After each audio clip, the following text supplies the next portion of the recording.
تو خدا را کسی بھی پیشاور بھکاری کو نہ دیں، قیامت کے دن آپ سے سوال ہوگا کہ وہ تو جہنم میں گر رہا تھا، تو نے اس کو مزید دھکا کیوں دیا جہنم میں جانے کے لیے؟ اور بھیک مانگنے کی کس کو اجازت ہے؟ علماء واضح طور پر ارشاد فرماتے ہیں جس کے پاس اگلے وقت کا کھانا نہ ہو وہ بھیک مانگ سکتا ہے، بس جس کے پاس اگلے وقت کا 2 روٹی ہے وہ بھی کسی کے سامنے ہاتھ نہیں پھیلا سکتا۔ تو یہ جو روڈوں پہ ہمیں نظر آتے ہیں ان کے پاس تو 6 مہینے کا راشن ہوتا ہے، ان کو کبھی بھی 1 روپیہ بھی نہ دیں۔ آپ اگر گناہ پہ معاون بنیں گے، قرآن میں آ گیا کہ گناہ پر ایک دوسرے کی مدد نہ کرو اور نیکی کے کاموں میں ایک دوسرے کی مدد کرو۔ ہم بعض اوقات بیچارہ کیا کرے گا، اس کو دے دیتا ہوں۔ بھائی تم دے رہے ہو تو تمہیں کراچی میں اتنے بھکاری نظر آتے ہیں، تمہیں دبئی میں نظر نہیں آئیں گے، تمہیں باہر ممالک میں نظر نہیں آئیں گے، تو کیا وہاں پہ بھکاریوں کو بھیک نہیں ملتی تو وہ مر جاتے ہیں؟ نہیں، وہ مرتے نہیں ہیں، وہ کام کرتے ہیں۔ اور ہم نے یہاں پہ سگنلوں پہ اپنے توہمات کی وجہ سے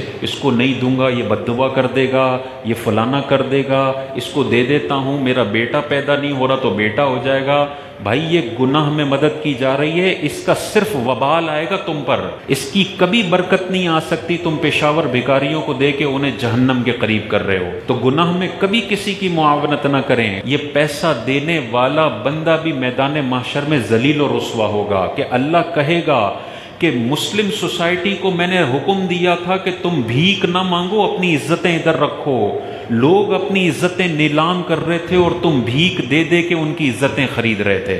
تم نے لوگوں کو ذلیل و رسوائی پر مجبور کیا، تم بھیک نہ دیتے یہ سارے کام کرنے لگ جاتے۔ تم نے اس کلچر کو بڑھاوا دیا ہے، یہ میدان معاشر میں ہم سے سوال ہوگا۔ ہم لاکھ دفعہ چیخ چیخ کے منع کرتے ہیں، اس کے باوجود بھی لوگ پتہ نہیں کن توہمات کا شکار ہیں کہ ان کو دیے جا رہے ہیں، اور ان کی انڈسٹری دن بدن پروان چڑھتی جا رہی ہے۔ حضور کی بارگاہ میں ایک انصاری صحابی آئے اور حضور سے سوال کر لیا، مانگ لیا، تو حضور علیہ السلام نے ان سے فرمایا کہ تمہارے گھر میں کوئی چیز نہیں ہے؟ تو صحابی رسول نے فرمایا یا رسول اللہ صرف 2 چیزیں ہیں گھر کے اندر، ایک پیالہ ہے اور دوسرا ایک چادر ہے جو میں سوتے وقت اوڑھتا ہوں، بس یہ 2 چیزیں ہیں۔ حضور نے مانگنے کو کس قدر ناپسند فرمایا۔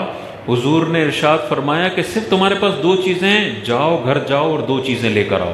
وہ صحابی گئے گھر پر، ایک پیالہ اور ایک موٹی چادر لے کر آئے، حضور کو دی۔ حضور علیہ السلام کھڑے ہوئے اور صحابہ کو فرمایا کون ہے جو یہ 2 چیزیں مجھ سے خرید لے؟ تو ایک صحابی کھڑے ہوئے، یا رسول اللہ میں 1 درہم کے بدلے یہ خریدتا ہوں۔ تو حضور نے ارشاد فرمایا کوئی اور ہے جو اس سے زیادہ ریٹ لگائے؟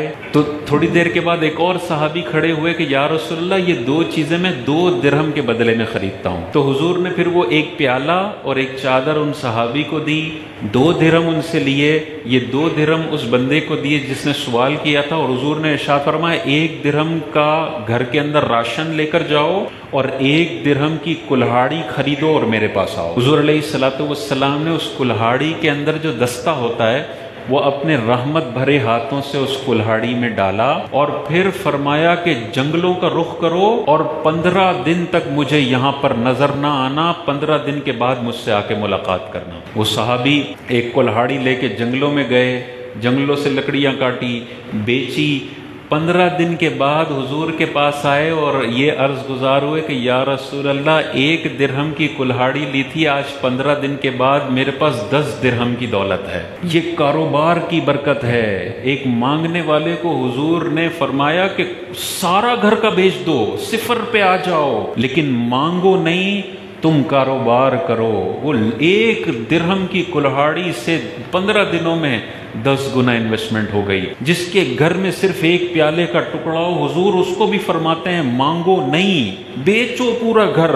تمہارے گھر کے اندر بیڈ پڑا ہوا ہے، تمہارے گھر کے اندر ٹی وی پڑا ہوا ہے، تمہارے گھر کے اندر کبٹ پڑی ہوئی ہے، تمہارے گھر کے اندر مختلف برتن پڑے ہوئے، تو پھر بھی جا کے باہر لوگوں سے مانگتا ہے کہ میرے گھر میں راشن نہیں ہے۔ بھائی تو پہلے اپنا پلنگ بیچ، اس سے راشن لے، پھر دوبارہ مانگنے کی ضرورت پڑے تو اپنی کبٹ بیچ، پھر مانگنے کی ضرورت پڑے تو اپنے برتن بیچ، گھر پورا خالی کر۔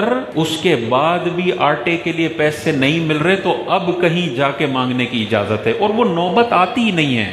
جو اپنا سب کچھ بیچ کر بھی بھیک مانگنے کو اگنور کرے نا، اللہ تعالیٰ اس سے کبھی بھی مایوس نہیں فرماتا ہے۔ وہ تھوڑی سی اگنور کرنے کی کوشش کرے، اللہ تعالیٰ اس کے رزق میں فراوانی فرما دیتا ہے۔ اور جو لالچی انسان ہو، میں کیوں اپنا پلنگ بیچوں، میں کیوں اپنے برتن بیچوں، میں کیوں اپنا بٹن والا موبائل بیچوں، بٹن والا موبائل موصوف نے رکھا ہوا ہے اور فون پہ بول رہے ہیں زکوٰۃ دے دو مجھے کیونکہ کھانا نہیں ہے۔ بھائی حضور ایک پیالے میں بھی منع کر رہے ہیں، تو نے 2000 روپے کا موبائل رکھا ہوا ہے، پہلے بیچو، اس کے بعد راشن لو اور اس کو پھر بندہ استعمال کرے۔